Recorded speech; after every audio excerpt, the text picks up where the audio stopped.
Today we're going to look at how we can use the ham carver to carve this beautiful bit of British pork. Absolutely incredible piece of pork which we've cured and turned into a gammon, and then from a gammon we've taken into this lovely ham. Honey glazed it on the outside with some lovely cloves on it. Take the ham carver out, it's got this lovely shield on the outside of it to stop it being cutting into anything that you've got in your bag, and it's a beautiful knife with a slightly scalloped edge, yeah, which means that anything that you cut falls away from the knife.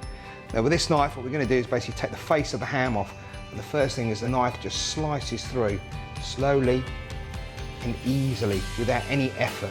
And you can see how that comes away.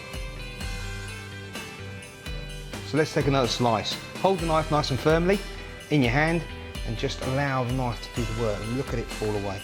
Fantastic piece of lovely British ham. Again, holding the knife nice and firmly, allow the whole length of the knife to go through the ham and pull that meat away. So there we go, British ham with fantastic Flint and Flame ham carver.